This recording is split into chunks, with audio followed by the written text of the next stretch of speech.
life, an accidental and precious gift in time and space, which is met with particular challenges for those who want to stand up for the right cause.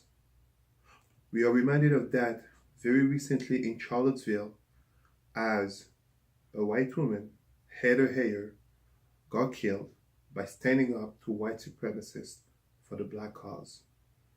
Just as another white woman, Colin Kaepernick, got physical with a racist white woman in putting her back in her place. Hi, this is Cream. Welcome to SANKOFA's Black in the Light, Episode 2, which is dedicated to another woman, a black woman, who in the beginning of the 20th century paid a horrible price for standing up. Her name was Mary Turner. However, talking about life, we have to go back to culture and that movie of Martin Lawrence and Eddie Murphy.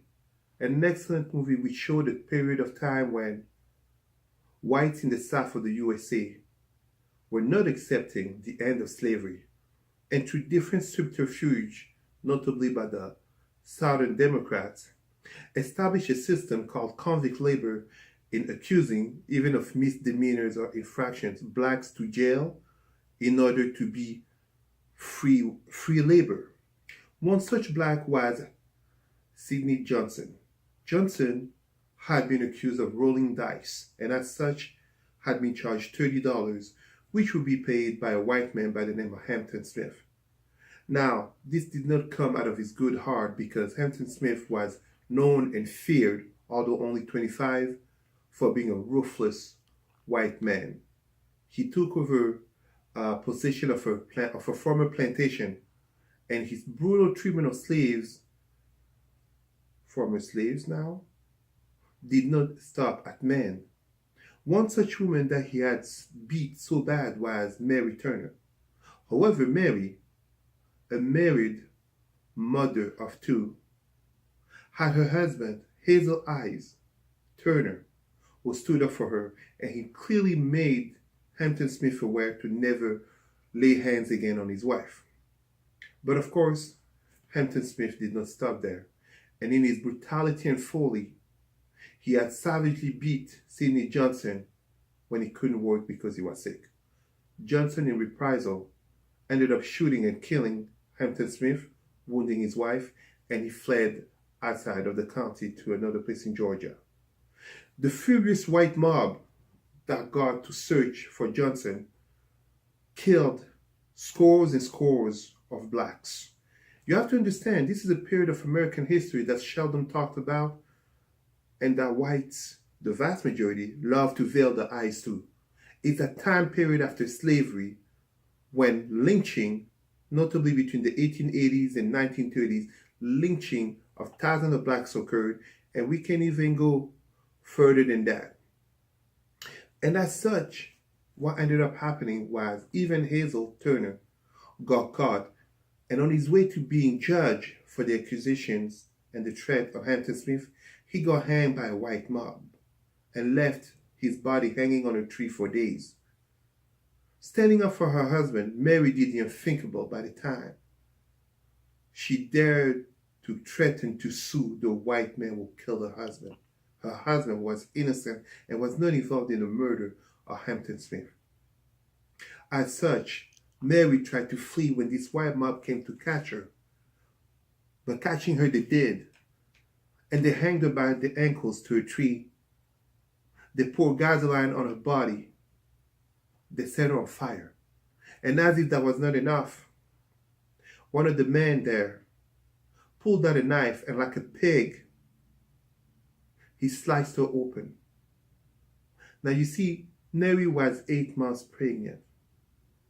And her baby, that unborn baby, fell to the ground, giving out a cry, which was quickly stopped by savage stomping of the men present.